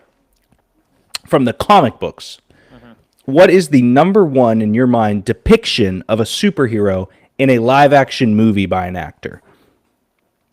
Ooh, wow. And let's keep it DC Marvel. That way I know there's a million other versions that could go around. I know you want to name Dragon Ball Z live-action movie. But who would you say, and in the comments, let us know, Wes, Nick, Justin, motherfucking Lee, Chip, if you're still awake, who is the greatest depiction of what a character should be, Greg, for you specifically from the comments, but of a character, who they represent, who they are, like, you look at it and you're like, that's the thing. Because for me, there's a couple that I just love. Okay. And my number one will surprise you. Okay. So like just out of curiosity, like you're not asking like the right actor like playing the character. You're like the right character from the comics, how they're portrayed on. No. Well, by the actor. So the actor is a part of that. Yeah. So like, for example, my number one across the board, Margot Robbie is Harley Quinn. Yep. Checks every Yep. box. Yep. She is chaotic in that's just the voices in my head. To the second movie, I know the first movie sucked. The second Suicide Squad is one of the best comic book movies ever. Yep. Her in the killing scene where the blood turns into flowers, like her ability to just kind of be herself but also different. I think to me, she is Harley Quinn. Like that is boom, got it, nailed it, cast Yeah. again. No, and I would even throw Birds of Prey in there too. Like For sure. She doesn't have like the same chaotic energy because she's essentially like on the run and stuff like that, but like she still pulls that role off very well. In terms of like perfect casting, like this is a little bit of a cop out, but like Christopher Reeve as the original Superman was just Oh, okay. that was the incredible like all American boy perfect type. Nick Ben Affleck is Daredevil. That's an interesting one. Who's better at Daredevil? Well, there's only been one, that's Charlie Cox. Well, that's what I'm saying. Yeah. Is it Charlie Cox or is it Ben Affleck? Because to Nick's point, that Daredevil movie, Ben Affleck was awesome. Ben Affleck was awesome in that, true. And in full disclosure, Daredevil drops on Tuesday, which I cannot wait to start watching. Yeah. That was awesome. Actually, like Jennifer Garner as Elektra was really good too. Agreed. Yeah, she's been in 3 movies technically, so it works well for that one. Big neck crack. I do believe Robert Downey Jr. is Iron Man. Yeah. Like that to me is no questions asked, without a doubt. If I see a picture of Iron Man and it's comic book or video game, I instantly go, "That's not him. This should be Robert Downey Jr." Yeah. I mean, John Barenthal as Punisher, I think is perfect. I would agree with that. I think that's a perfect casting. He has that kind of like soft-spoken quality of him, but like the way that he looks, he could like fuck you up really quickly. Justin Lee says Simu Lee, Shang-Chi, because Asians kick ass. Yes, they do. He was a great casting. Shang-Chi, to me, there's a few movies in the MCU that they could, in their own world, stand alone. Shang-Chi's there. Shang-Chi is so fun. The bus scene is a top 5 fight scene in Marvel history for me. The storyline is beautiful. Love the choreography, but that's funny. I mean, Benedict Cumberbatch as Doctor Strange, I think, is perfect too. Like, but what's funny about that one is like I first like knew Benedict Cumberbatch because like I think my brother's the one that had me watch Sherlock, and like I see him as the sarcastic asshole from that, and he's also kind of a sarcastic asshole in Doctor Strange. He's really good at that role. Really good at that role. So it's like fuck, it's perfect for him. Another Wes asks, Uma as Ivy or Margot as Harley Quinn? Uma Thurman as Poison Ivy made that movie. Obviously, she's very attractive. Yes. Sorry, Kat, I love you to death. Yep. She was attractive back in the day before I got a lovely relationship. This is the 90s. Just saying. She was great because, to me, the duality of that character showed through really well. Uma Thurman is a tremendous actress. So her being able to play the dorky, nerdy flower person combined with then going to Poison Ivy, it was such a flip. But you're like, oh, that's the Uma Thurman that we see as an actress. So that was cool. Yeah, because when I think of Uma Thurman, that's what I think of. Oh, not Kill Bill. Yeah, I love Kill Bill, but that was my first introduction. That's what I think that's of. fair. That's fair. Kill Bill's incredible. Don't get me wrong, but like that's what I think of. I can't help it. So that's it. But that's also like with Margot Robbie. Like, do you think of Harley Quinn or do you think of Barbie? I think of Harley Quinn. Okay. I think of Wolf of Wall Street. I think of them all. It's a good point. Yeah. So I don't know. That's what to say on that. In terms of like other like perfect castings and stuff like that, that's yeah. What are some other? I mean, we could do MCU, DCU. I think that John Cena. Oh, is Peacemaker? Yeah. I've seen Suicide Squad. I still haven't seen Peacemaker. Me either. I've just seen Suicide Squad. I just know my, he was great. My brother has been adamant that I need to watch Peacemaker. But him in Suicide Squad, where Idris Elba goes, "Why are we bringing him? We do the same things." And John Cena goes, "No, I shoot better." And Idris Elba's like, "No, I can hit," but he goes, "My bullets go inside your bullets. Like they're better bullets." Like John Cena is just fucking awesome. And then the other one I'll toss out there. I know nothing really about him in the comics. Dave Bautista is the best actor to ever leave the WWE, and him as Drax the Destroyer is tremendous. Oh, he has this like, he's quick. He's just like he has like one-liners and is just like subtle on all of it, but it just is fucking hilarious. Nick is just naming pretty women that we loved growing up. He said Megan Fox and Transformers, and my mom said Pulp Fiction, which that's what we were saying for Uma. Well, There too. I love Pulp Fiction, but like I don't think of Uma Thurman when I Really? I think of like I think of her and Johnny doing the dance, baby. I think of Samuel L. Jackson, Say What Again, and John Travolta, and like Think of a Royale with cheese. Royale with cheese. That's what I think of with Pulp Fiction. Yeah, I occasionally think of Bruce Willis as well, but that's about it. Like, not to say the Uma Thurman thing isn't like iconic, but like I think more Samuel L. Jackson and John Travolta with Pulp Fiction. Who's the better Hulk?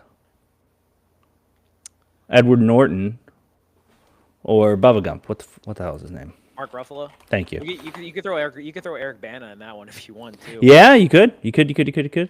I remember being like 10 or 11 when that Hulk movie was like coming out, and how big of a fucking deal that was when that came out. And then I think like I saw it in theaters, and it was just so slow and so boring. Yeah. And then I think that like killed any potential like.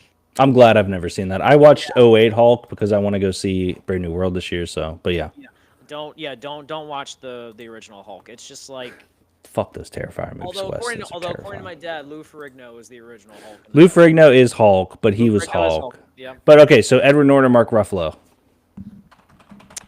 And here's what I'll say. Do the Bruce Banner character. Neither, like, obviously Mark Ruffalo is a better Hulk because technology is better. Who's the better Bruce Banner? Mark Ruffalo. Because Norton, I don't have like a strong connection to Bruce Banner because he was only in one movie. My take is, as much as I love Edward Norton, I don't see him as the genius of Bruce Banner. I see him as the genius of Glass Onion, Knives Out, where it's a fake genius type thing. I see him as the psychopath in Fight Club more than I do that. Justin writes in Lou though, so we're both wrong. It's Lou. Damn. Okay. He's the OG. It's fair. Yeah, I love in I Love You Man, where he's like, I don't like to be called Hulk, man, because he keeps just calling him Hulk. That is great.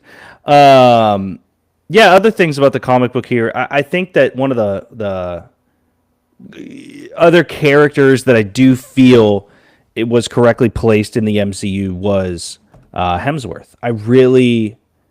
I liked his Thor a ton. I think it was fun, conversational. Nick writes in, he's just naming women again. Vicky Valancourt from Waterboy.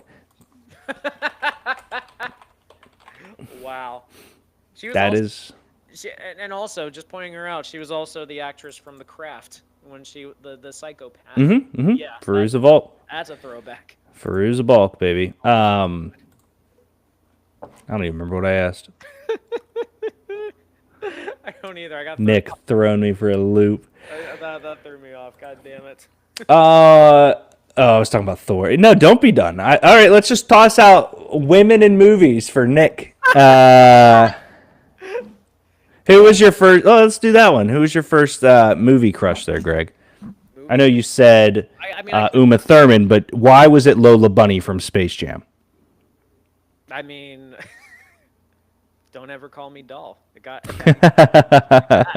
wrong with that? I mean, when was the last time you ever saw Bugs just like love struck like that? I never saw that in any Looney Tune cartoon. Just saying. No, it's a good point. No, that is very funny though. Yeah. I do want to. Let's see. It's 7:45. We started a little late. Totally fine. I do want to do another mock.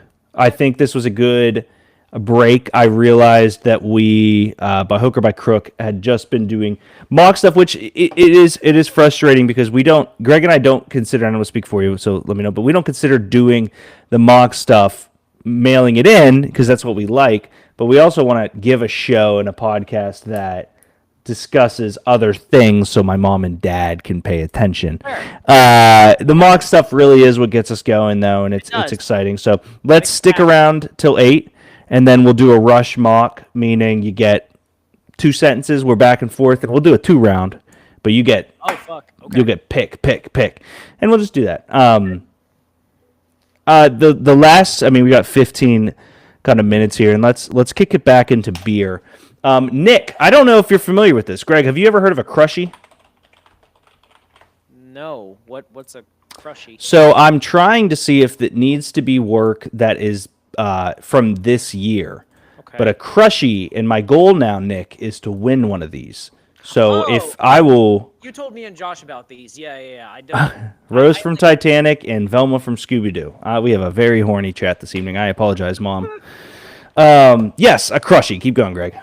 It's the oh god, I don't remember the full thing that you explained about it, but it's like creating some sort of marketing material like within the craft beverage. The Craft Beverage Marketing Awards. Okay. They are these giant trophies. Let me see. I'm amazed you didn't like. I wish you would have found out about these like around the time that you made the patron saint stuff for. Yeah. So there's these. Yeah, I mean that's what I'm trying to see. If you need to submit it. Oh, I thought we were saying movie crushes. No. We are, Nick. The crushies is something I want to introduce you to. It just like tied into it. Yeah. Here, another movie crush. Oh, Blood Bomb. I'm assuming that's the David. The 2 women at the bottom look cute. Wes, we're just horny to chat and put the trophy on screen. Yeah, so a crushie, and then we can go back to childhood crushes, and whatever you guys want to talk about Topanga, is a craft brew marketing award, and it is an arm crushing a beer can. It is, to me, an award that in life I will eventually need to get. The categories, Greg. Okay. Best bottle label design, best brand website, best can / label printed design, best collaboration, best craft beverage experimental marketing campaign, best original video non-social, best rebrand, best retail marketing, best tap room or tasting experience, best unique brand logo, best use of social media, which is the category that I would love to, and then bigger than beverage, cause-related product, or community engagement initiative. This, to me, is an award I would be proud to win over almost any award other than maybe if I got put in at the Super Bowl. Ooh, that'd be incredible. What was that for? I no, I just was like that would be. I mean, I would be a fullback these days, but I could still get a yard. Fair, you could. I think you could get 1 yard. It'd be like in the Little Giants when they celebrate getting 2nd and 9. Oh, dude. Here's my thing. There was that question, like, could an average person get a yard if they got 10 reps in the end?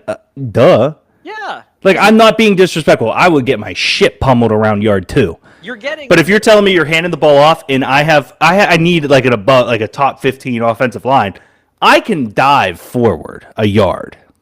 I hope. Yeah, yard is 3 feet. I think you can dive it, and plus, like even with a so-so offensive line, like they still put up running numbers for a decent running back. So like I think you can get a yard. It shouldn't be that difficult. But yeah, so I want to get a crushie, Greg. Okay. Is social media the one that you're hell bent on as like the one that's the most obvious, or that just makes sense for me? But I'm gonna go in. Oh, there are a couple in Pittsburgh who have won crushies. Really? Okay. Penn Brewery has won a crushie. Okay. Does it say what for? It does not say what for, and that is okay. Pittsburgh Brewing Company has won a crushie. Okay. Makes a little bit of sense. And then, oh my God. What the fuck did they win? Illusion Brewing Company in Vandergrift has won a crushie. What did they win? What in the... I don't know. How do I see? That's interesting. Place. Oh, this is just on their places to drink. Explore our user-friendly map and discover the locations of Crushy winners. No, that is Illusion Brewing. Let's see. They also just opened a second location too, I think. Like north They were of... closed when I was home, so I'm mad at them. Oh, okay, north of Pittsburgh, I believe. So Vandergrift's Illusion Brewing Co. honored with 3 global booze-related awards. Recently won Best Tap Handle, Best Charitable Partnership, and Best RTD Ready-to-Drink Cocktail at the CBMAs. Wow. Get Okay. the fuck out of here. That's crazy. That makes me so beyond proud that I can't even... Wow. I'm also like fascinated too. Like, I'd be curious if like how many breweries are actually aware of this Crushy like. Dude, I had no... I found it the other day, and I'm trying to see. Gotta go. Wife just got him. Nick, text me. I'd love to talk to you about getting a Crushy. I want you guys to get a Crushy so I can see it. Maybe Belly Flop. You can't dive at all. Oh, Blood Bomb. We love our 14-year-old crowd from across the sea, or however you want God to do. bless them. What were you saying? No, I was like, I'm curious like how many breweries actually know of these right now because I feel like there should be some obvious ones that should be like consistently dominating dominating these awards every year if like every brewery was eligible. Yeah. You would think, but I will say the trophy design is fucking sick. Oh, that's awesome. It's fucking sick. If the goal is simply just for the award, that's easily worth it. Yep. All right, 7:51, Greg. I say we just dive into it now. Let's do it. Let me stop sharing this. Have you followed along with any of the combine today? Because like, No, I have not. yeah, Just a couple things. I mean, the James Pierce thing, but that's pretty much it. yeah, they're doing the linebacker workouts right now. Like, no one blew the 40 away or anything like that. So I'm not sure about what else. But yeah, like I kept seeing stuff today about like just every single defensive lineman like not participating in any of the drills. Most of them like injured or something, or like some of them are just like aren't participating in these allegations or whatever. And it's Yeah. like, God damn, like this is just like for a class that was supposed to be like really deep. I was expecting to see like some people like show Break up. away. Yeah. I do want to call out. I received another text for the second Joker movie. It was so bad. It made me sad though because I love the first time, but I feel like the second almost ruined both of it. That makes sense. I feel like if we would have watched them close together, then I would have felt the same. So what Kat was saying was like, I probably hate the first because I hated the second. Okay. If I would have seen the first by itself, I probably would have liked it. Well, the first one what should have just been a solo film. Like, I don't understand the purpose of them making the second one. Because people are going to see it. Yeah, but like even go ahead. Todd Phillips said something along the lines of like he is surprised that they made a second one, but whatever. Cool. We're going to use PFN tonight. Reason being, dude, well, NFL.com is super good for quick, easy, one team the whole way. It just, the site is not powerful enough to do a 2-round. So, Greg, we're going to not sprint through, we got time, but a 2-round. And we're going to, you get kind of the, here's why I took this guy, here's who else I'm considering type of thing. I'm going to go first because I think you went first last time. I did. Yeah. Okay. You go. Yeah, Josh had sent us the question about why people would think away. I think it's all fine and dandy. I think the injury does kind of scare me, but for funsies, we are going to take Travis Hunter because I do believe when you say as a team you're not going to pass on generational talent, that is 3 guys, and I think universally he's the only one considered that way. Abdul Carter and Mason Graham are the other 2 guys I believe are universal. Yeah, I think that goes without saying. Like Travis Hunter is best talent in this class, so I don't think that for me for the Browns, this one's easy because like I think Myles Garrett will find a way to get out of. Ooh. They're gonna rebuild that somehow. So give me Abdul Carter here. I don't see him as Micah Parsons-esque. I think he's more 4-3 traditional defensive end that's going to have his hand in the Agreed. dirt, make something happen. He's not as I don't think he'll be as productive as Myles Garrett, but I do think he's an elite talent that will suffice for them. Agreed. I got the Giants. This one's very easy. And here they have them flipped. But for me, if you are a franchise who is picking between the 2 of these guys, that means the answer is Cam Ward. If you are not coming to the table saying Shador is 100 trillion% our guy, then you're going to go with the larger conversation. Can they move out of the pocket? What are their stats like? Is their leadership? How many years? And I think Cam Ward checks more boxes than Shador unless you love Shador. So I think the Giants will sit here and wait because I do not believe a quarterback goes 1 and 2 outside of a trade. No, this is an ugly quarterback class. I think we can all agree on that one. I'm up for the Patriots. This one's also pretty easy for me. Invest in your offensive line to help your rookie quarterback. Give me Will Campbell. He is the best offensive lineman in this class. In a offensive line class that has so many projects that you don't know what you're going to get the guy who is the most stable force on this and is going to be a plug-and-play offensive lineman to help stabilize what they have going there.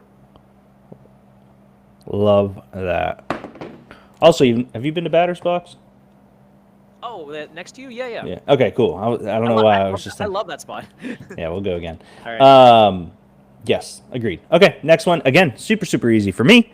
I do believe they are looking for talent in Jacksonville. If Will Campbell falls here, I'd love for them to go him to prove some point there. But for me, this gets back to the third of my blue chip guys, Mason Graham. I believe he will be the defensive tackle of the future in the NFL. I'm all in on this guy. High motor, high production, high quality human being. Love this kid. Yeah. For number 6, this one is also very easy. You have Shador Sanders sitting there. Get your quarterback. Get the guy that you're planning on to be the future of your franchise. Build around him. You have the connection with Brady. He's not the most mobile quarterback, but he does everything that a stationary quarterback does well, and you finally have a franchise-building piece around you, even though he's probably not ready right now. Love that. Agree with that.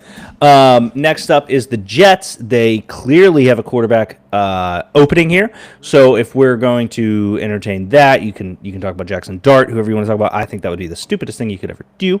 They have a tackle issue. I don't love Kelvin Banks, but he is the next tackle up in here. They have a DT issue, so if Mason Graham's available, they go there. For me, Greg, this is something to kind of an embarrassment of riches. I love Michael Williams. I love some of these other guys here. But I am going to go Will Johnson. I think Will Johnson is the best cornerback alone. I think that Travis Hunter's the best cornerback. Travis Hunter's the best wide receiver. Outside of that, alone individually, Will Johnson's elite and amazing. And if you put him next to Sauce, I do believe it would alleviate the negative play we saw from Sauce last year. Yeah. Sauce got a little overexposed, I think, last year. He's good, but I think they left it out of the pot too long. Sauce got burnt. Sauce got burnt. I'm up for number 8 with the Carolina Panthers. Bryce Young really saved his career, I think. Agreed. Second half of the season. I think their offense is kind of growing a little bit. I would think about adding a piece here, but honestly, their defense is a black hole for them that I think Yeah. Agreed. They didn't have Derek Brown last year, so I think they need edge presence. I think they need a guy that would fit a 4-3 scheme a lot better. And I'm going to go James Pierce here. Yeah, I wrote it in the chat today. He is skyrocketing outside of the combine. I think he's a phenomenal athlete. I don't hate that at all. Yeah, it sucks Mikael Williams isn't participating in drills or anything because I think that people would have his people would be a little more less weary about getting him in this draft. But I think Pierce, the talent is there. The production didn't show up this year, but even you talked about it. He was double and triple teamed a lot at Tennessee this year. So but I think he'll. Yeah. I think he won't. I don't know if he'll produce right away, but I do think that's something that Carolina desperately needs on that defensive side. Yeah, I mean for this one, this is easy for me. I'll go the other guy, Michael Williams. I think that he is a freak of nature. Saints are going to love him, and we'll go there. And Greg, while you talk Bears, I'm going to use the restroom real quick. Okay. Bears are probably one of the easier ones to look at on this team. You got Caleb Williams. Offense is kind of growing and trying to figure out what they are. They added so many playmakers to that offense and stuff. And there's some people in our chat that thinks that they could go running back here maybe, but they signed a bunch of guys already this past year, and I don't think they're looking in that market. If they want to, they could probably wait in the second round. Defense has been a little bit better for them in the last couple of years, and I could maybe look at helping that defensive line a little bit, perhaps. Jalen Walker's a guy that could be good as a linebacker in a 4-3 scheme for them. But I think in this situation, though, the safest route to go, still invest in that offensive line. I do like Darnell Wright. I think easily Kelvin Banks here for number 10. He's going to take some time to go into that role, but it's the easiest one here. Yeah, I'm interested in Kelvin Banks, man. Here's how I guess I word it. I don't know if he's good or if he's just the next best tackle. Well, that's what we talked about with this tackle class. Is just it's weird because Yeah, they're yeah. just like because like it's clearly Will Campbell, and then after that, it's like it's a guessing game at that. Agreed. Agreed. This is an interesting one. I think that normally I have been going Josh Simmons, who I believe is the left tackle, but let's have a little fun here. Spice it up a little. I'm gonna go Jihad Campbell. Ooh. Okay. Okay. Jalen Walker is listed on this side as a linebacker. I see him more as a off ball, like an edge based linebacker. Jihad Campbell is the best linebacker in this class. I love what they have done with the linebackers in San Francisco. I think that, and I'm trying to think of the secondary linebacker that they're losing. Well, Dre Greenlaw's a free agent. So Thank you. That was it. Dre Greenlaw's out. Who's their other one that's like out of BYU? Oh, Frank, Fred Warner. Fred Warner. Thank you. Yeah. Fred Warner is elite S tier, but we saw it in Tampa Bay when they drafted Devin White. You need these two guys kind of together. I think Jihad Campbell. I don't think he goes here, but I like this today. Yeah, I think he's testing solid right now, so he could probably get some eyes on there. Number 12, this one's like the easiest one right there. Help out that running game. Dude, I'm telling you though, the fucking Raiders, Greg. Yeah, Ashton Jenny, you are I- on this. You're on this, and I won't be surprised because you are like hell bent on like pushing. Do you know how validated I felt when Mel had it in his mock after I did? You did. Because everyone was, and here's what I realized. I mean, we all do it. Me, you, Dre, and Austin. We read a mock, and then we in our heads, without, and this is what I was trying to explain. Okay, so we will take a break. I do got to say this. Go ahead. What I was saying to Josh in our group chat was that he evaluates quarterbacks based off what he sees. Yes. Which makes total sense. If you like a guy, if you see a guy, if he's playing well, you'd want him there. You and I evaluate it based off how an NFL team would use the person, as opposed to what we've seen. Yes.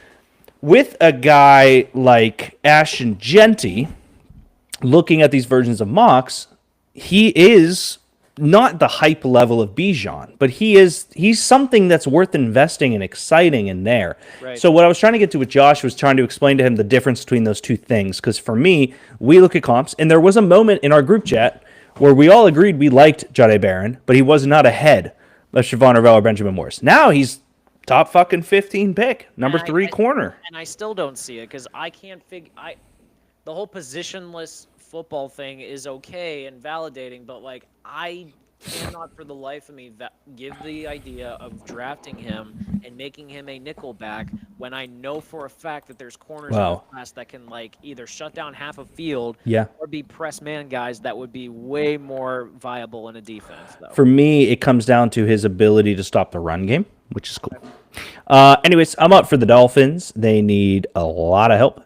I think I've seen this here and there a little bit. I know that you would love Malachi Starks to go here, but I am going to go Armand Membo, the tackle out of Mizzou, who is a riser lately.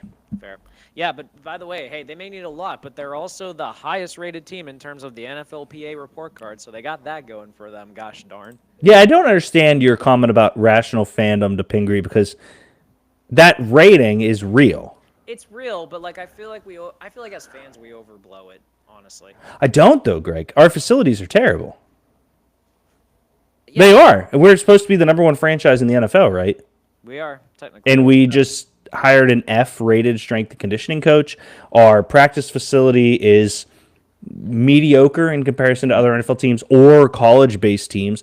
And our stadium, although we all love and adore it, is old. Oh yeah, that's true. By like standards, it's what it's 23, 24 years old. Shit, you're right. And I guess the reason that I feel more convicted towards Ping's stance is because the Rooneys are not a family to solve those. They're not a family in this. Like, it does not feel like they treat this as a business, which is great 99% of the times. Right. This is that one time that I need them to be like, oh, hey, as a business, we need new things. That's fair. I'm also like curious too if it's like the Rooney logic because of the fact that like they're not like most of the newer NFL owners come from like venture capital or like it's a very good point. Like they like throwing money and like splashing and stuff like that. They are like a family. Well, and this is a home. Yeah. They just changed the name of the home. All right, you're up for the Colts. I don't want to be like obvious, but I can't help it because it just fits so Yeah, I well. mean, you could take your boy here. They do I need could, I secondary could, help. but like this just fits so well. Tyler Warren to the Yeah. Colts, man. Like it's obvious. And but in fairness, like I feel one of my favorite ideas is Tyler Warren going to the Niners. I really like that idea a I lot. like that a lot. I think that this sneaky class with tight ends with Arroyo and Harrow Fanning Jr. So I wouldn't hate the fact that they skipped and went, but yeah, I see that. I'm up for the Falcons. This one to me is super easy, no brainer. Go Shamar Stewart. Go Shamar Stewart. Go Shamar Mike Green, no, the actual good edge rusher in this class. Dude, when Dre sent that text and he said Shamar Stewart sucks, he was always going to test well. He is a physical freak. He looks the part. He looks like an NFL player. You cannot, in my mind, average 1.5 sacks a year, Greg, across 3 years and be this now elite. It's not getting easier. No. Sorry, I did exactly what we said we weren't going to do. All right, I'm going to shut the fuck up. Let's get through the first round and then we can recap. You're for the Cardinals. Give me Jalen Walker here. Get more defensive pieces for that team. I don't think he'll be I don't know if he'll be an edge guy per se, like him, potentially, but I get some athleticism for them. Yeah, I don't think it's bad at all. This sucks. The Bengals get T-Mac. Yeah, that's an obvious pick for them. I don't think that they keep Higgins, so. Okay. I'm up for the Seahawks. Add to the offensive line. I know I said that they weren't going to take that a guard wasn't going to be taken in the first round, but Booker's really like the clear-cut, obvious best guard in this class. So give me Tyler Booker here. I would agree with that. I love that kid. Let's see what edges we got available. Yeah, he is right there. On the Bucks, it makes sense. Shamar Stewart. Well, on the Bucks, it makes sense because you got Todd Bowles who actually knows what he's doing and can maybe. Because what's going to happen with Shamar? And I'll shut the fuck up right after this. Teams are going to look at him and go, "He looks like the thing. Can you make him a 10-sack guy?" And Todd Bowles is going to go, "Yes." So.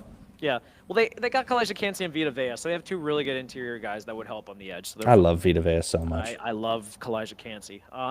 Denver Broncos. I'm gonna add. Yeah, this is another obvious one, so I might as well just do it. Give me Colson Loveland. Oh, nice. I love that. I hate this ranking because they have Emeka Egbuka behind Matthew Golden, who I fucking love Matthew Golden. But that douchebag is right there. Motherfucker. Luther Burden. Wow. I just want to... I'm very surprised at this one. I'll shut the fuck up and move on. San Diego sorry, not San Diego. LA Chargers. You know what? LA Chargers, they get Malachi Starks. Pair him with Derwin James in that secondary. That's going to be a fun team to try to play against. Yeah, I like that a lot. Green Bay opened up a trade negotiations for Jair Alexander, so give me Benjamin Morrison here. I can't believe they did that, but that's besides. I can because he hasn't been Jair of the past, but he still is Jair. It's a very Jalen Ramsey-esque situation. Okay. Minnesota Vikings get a hell of a deal here. Get Derek Hardman. I think their defensive line was underrated all year without like a name guy. Now get someone who's actually going to be able to build himself into a name. They have Donovan Jackson so low here. But I'm going Donovan Jackson. Yeah, this has to get updated soon.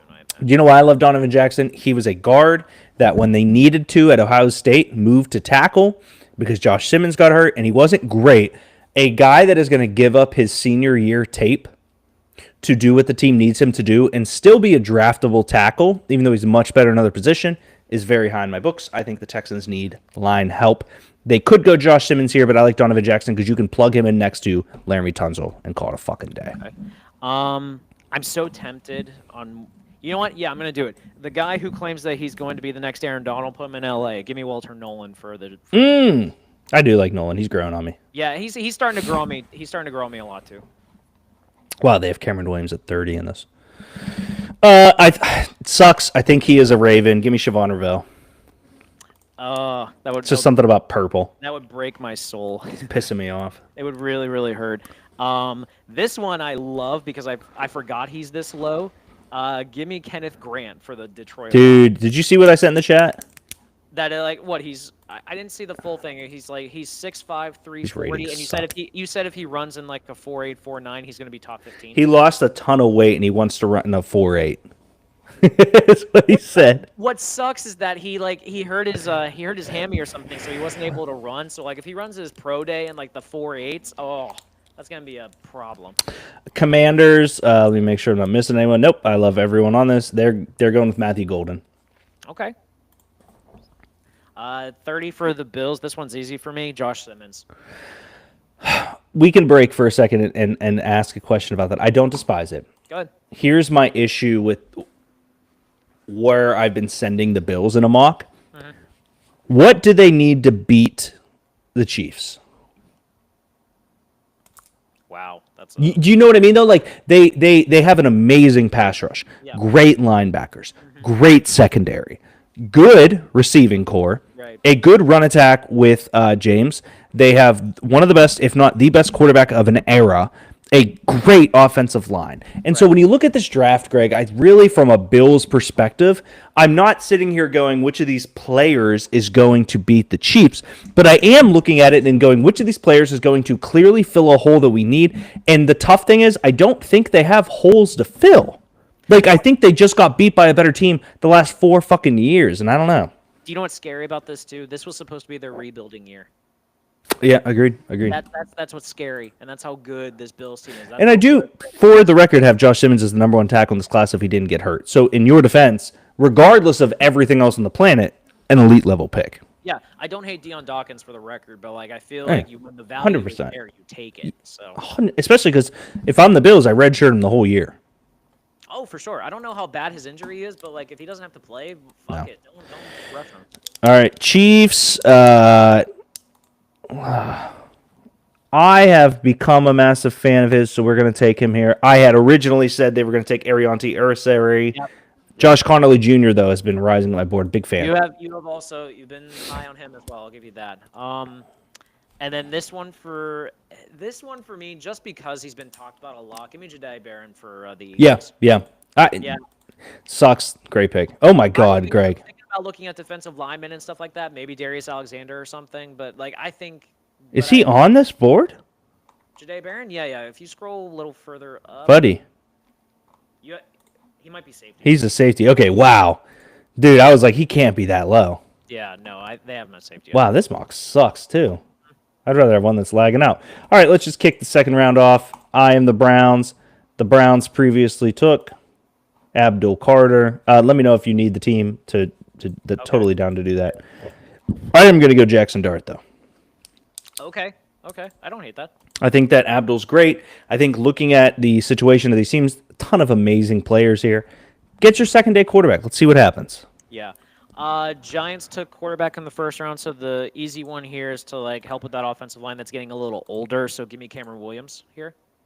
Yeah, I'm interested to see where guys like Zabel, Ursary go. I don't hate Cameron Williams at all. I'm very interested in how this tackle. Zabel I don't see as a tackle. I think he's better as a guard. That's fair. Yeah, that could be anyone's opinion. The Tennessee Titans took Travis Hunter. They will not be taking Jalen Milroe here, but I do like Egbuka because they just need talent. Yeah. They need it. Actually, dude, fuck that. I didn't even click yes yet. No, I'm doing it. Fuck you, I'm doing it. Because even if you have Travis Hunter playing both positions and Egbuka, you instantly now have a receiving core worth talking about. And Will Levis is your quarterback right now. Go into the sunset. Like it. And I'm going to continue on the trenches with the Jacksonville Jaguars and just add more depth to that already impressive college depth that they have.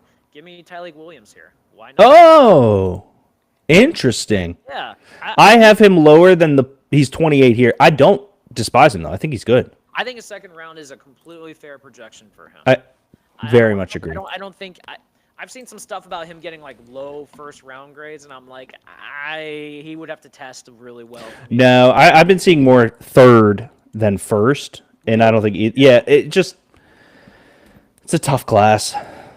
Okay, for me, Raiders took Shador. This one is some version of easy. Omarion Hampton. I'm a huge fan of his. I think he is very Najee-esque. I think that there are mocks sending him in the first, and I wouldn't be floored if he's towards the end of the first. Okay. Patriots took Will Campbell in the first round, so this feels like a Patriot pick. So give me Xavier Watts here. I like that. I love Emma Worry, but Watts is a guy that I want on my team. Yes, absolutely. He feels like a Patriot. He feels like the guy that's gonna like do everything in like special teams and stuff to make the team when he doesn't have to. But yeah. Agree with that. Bears took Kelvin Banks in the first, and I am very lucky. Oh, never mind. I'm not. Why were you going for? I did take Donovan Jackson earlier. Fuck. I was super excited, but I'll take Gray Zabel. Okay. Let's get them aligned. Let's talk about Caleb Williams being the prospect we want him to be. Get them aligned. They have the receivers. We love Robo Dudze. For the Saints, I'm gonna go Jonah Asamialeva. I think they need to readdress the trenches and like. Man, this is the team I'm so fascinated to see what they do in the offseason because they got to clear so much cap space. Yeah. So I'm so fascinated to see what they do. The best center, in the class, in my opinion, they have it as Jared Wilson. I personally think it's is it Tate Ratledge or Darren Fairchild? One of them plays center. I'm not taking it here, but just a comment for you because I know we're treating them all the same here. Chicago Bears, I think this guy, to me, played next to it pretty elite line and was fair. I think Nick Scorton. He's the edge rusher they need. I love that Texas A&M team coming into the draft. So Nick Scorton's a fun pick here. And they have 2 offensive linemen and a defensive lineman, and the Bears are coming out of here going, we answered all of our prayers. Yeah, the edge rusher at A&M that you actually like. So well, no, if Shamar was drafted here, I'd be like, oh, it's amazing. Dude, it blows my mind that you are that physical. He feels, if I can give him a comp, feels like David Njoku. Okay. This physical freak who did okay, who is going to come to the pro, who we're just waiting on every year to be electric. Because, dude, maybe I'm insane. Maybe I'm an armchair expert. 1.5 sacks per season across 3 years at A&M.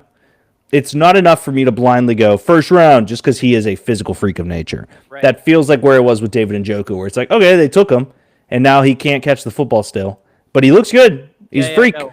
He looks like an NFL player. 100%. That's the logic I get. Okay. For the Jets, I'm gonna go no frills here. Give me Wyatt Milliam. Okay. I think I don't know what position on the line he plays, but I know he'll do it well. I am so Zach Fraziered out that I love Wyatt Millum. That's the logic I'm at too. Yep. 49ers. I would love to go Maxwell Hairston here, but I think him still on the board makes no sense. So give me Nicky E from South Carolina, the safety. You can play him in some different positions there. I think he's the Cam Chancellor of that defense now. Okay. All right. Ashton Genty. I'm up for the Cowboys. This is a guy I know you hate, but I feel like he's gonna get. I think he'll get some leverage as it gets over. Give me Deion Walker. Yeah, I reiterate just for the one person that may view this in the future, named Deion Walker. I don't hate his. I don't know. He gets bored. He gets lazy. He's not from a program that demands every single snap. Right. I'm excited to see him in the pros. He's just not the guy that I want the Steelers taking the first, and so I've hated on him. He's 6'7", like 340, so like he's a big boy. Yeah. Yeah. So like if he drops a little bit of weight and like I don't know if he figures out a way to hustle more perhaps, but I think that just fits well for the Cowboys because they need on both sides of the ball actually. I'm gonna go with my next cornerback. I have 2 guys very close, but I have Hairston ahead of AT. So give me Maxwell Hairston here for the Colts. You had the Falcons already take Mike Green, I remember. So I'll go. You know what? Screw it. Give me a tight end that will actually. I'm still not giving up. I'm not giving up on Kyle Pitts. I think they trade Kyle Pitts. I've seen a lot of smoke to Cincy. I've seen some things. Kyle Pitts is a very good athlete. He's allergic to the end zone. We'll see what happens. Cardinals took Jalen Walker. Can be edge, can be linebacker. Coming into there, I don't despise that, but let's say he is I do this. Oh, God, I just hate the Cardinals. They're a tough place. I don't love any of these wide receivers at this spot, which is fine. I still love James Conner enough to not look at running back. If I'm looking at DT, not in love with anything there. So you know what? Let's just go with the embarrassment of some version of Rich's route. I like the kid, Jack Sawyer, Ohio State. I think he's an NFL player. All right, I like that. For the Dolphins, they took offensive line / guard or whatever you want to play him. I think they need to really look at wide receiver because we have no idea what's happening with Tyreek Hill. Jalen Waddle has been good, but I think they could do a little better. Give me my boy. Give me Elite Guy. Yep, he is against the mold of speed, but I think they need that. I think the speed thing didn't work out. A worker. Like I think they need a guy that like not to say that like Tua's gonna like struggle like all of them or anything like that, but I think they need someone that's just like no frills and all that. Yeah, agreed. Bengals up next. We took T-Mac first, which was awesome. I'm gonna go with my next guy, AT Azariah Thomas out of Florida State. Long, physical corner, a guy that can play in the AFC North. I do like some other positions there for them, but AT is the last corner that I'll pound the table for. I love that. For the Seahawks, I think he's a little lower on this list, but I feel like he has a pedigree that's going to play well. Give me JT Tuiamolo. Nope, right there, yeah. Edge Ohio State. I think there's something about him that I think he will be a good pro there. Yeah. Yeah. That's great. This turned out amazing for me. I'm going to go with Caleb Johnson for the Broncos. I know that everyone loves Judkins. There's a lot of running backs in this class. Everyone needs to claim what running back they love in the world. Caleb Johnson, though, his comp was Melvin Gordon, and I think that is the style of run Sean Payton wants. Some guy that can catch but is run first, because that opens up for Colston Loveland to be a great impact. And I did think, just so you know, of going wide receiver here. I don't love Trey Harris. I'm pretty low on him, and you can get some of the other guys a little bit later. Have you claimed Trey Harris as your bus guy this year, or is that kind of too early to figure out? I feel bad doing that after all the... I don't know, Greg. This is kind of where I'm at with the year of the bust rating is, do I take a swing?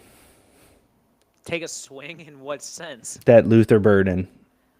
I mean, if you want... I think Luther Burden is going to turn out to be, at best, Jerry Jeudy.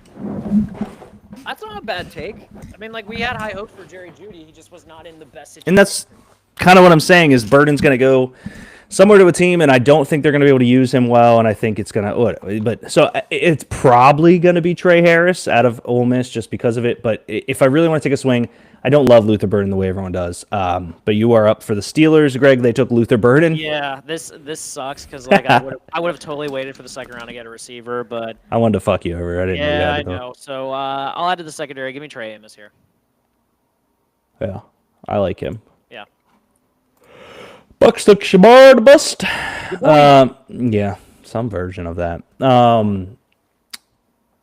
need a little bit of everything, but I will trot back into the wide receiver category because there is a guy that Dre sucks. He says he liked. Savion Williams is like 6'6". Yeah. A freak of nature. And if we're looking for a situation, so he needs to go one of two places.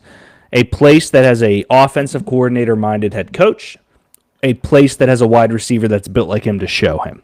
Savion Williams for the Mike Evans experiment is a perfect Twin Towers situation. And he's not even the TCU wide receiver you like. No. Which is saying a lot. Packers for me.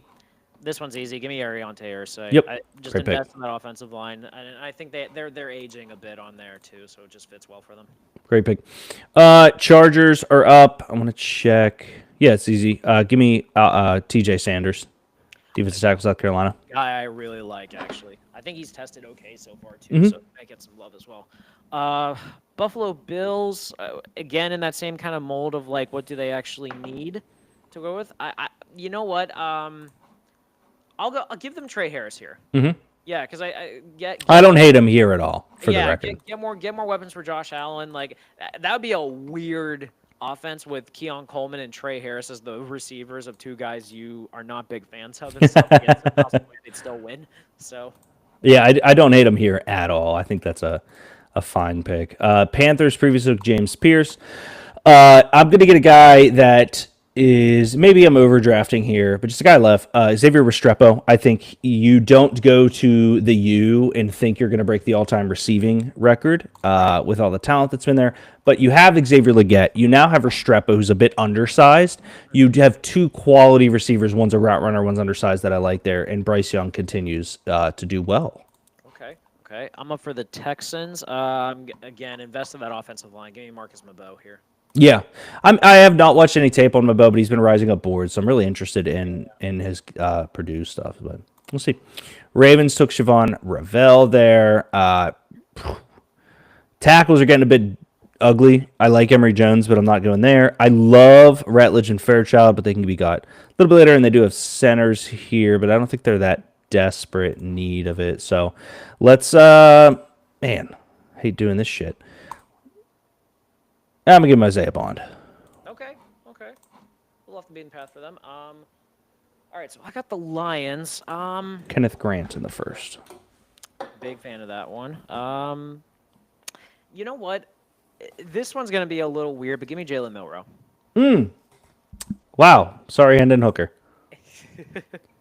I don't think it was meant to last long for Hendon Hooker, unfortunately.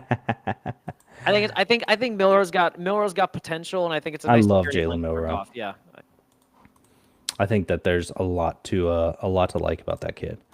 I'm up for the Commanders. They took Matthew Golden in the first. I like Denzel Burke. I like Zy Alexander. None of them am I pounding the table for out of love here. But these edges are going to be interesting. I don't think they're rated here. I think there's a lot to come out for. Oh, yeah. So I'm going to go Jared Ivey, Ole Miss. There's two Ole Misses. Okay. Princely's still kind of a question mark for me. Jared Ivey, I think he's just a sure, good edge. Okay. I'm still up for the Bills. I'm going to go Landon Jackson here. I like Landon Jackson a lot, too. Something about him, like, dude's 6'5", lanky as hell. I think he's, like... I think he has the measurables to be an edge guy, but he just needs to refine his shit a little more. Yeah. Man, it's not for any other reason than there was questions, but the Chiefs take Elijah Arroyo out of Miami of Florida. He is a freak of nature, physical athlete who now officially can spend a year learning under Travis Kelce. I like the tight ends that they have in the room to learn under him currently, but for me, this dude is different. And to finish this up, give me for the Eagles, Princely Omulia-Man. Love it. All right, there we go, Greg. That was quicker than we expected. We did well, and we threw some curveballs. But next week, no show. Oh, what you got going on? Oklahoma City.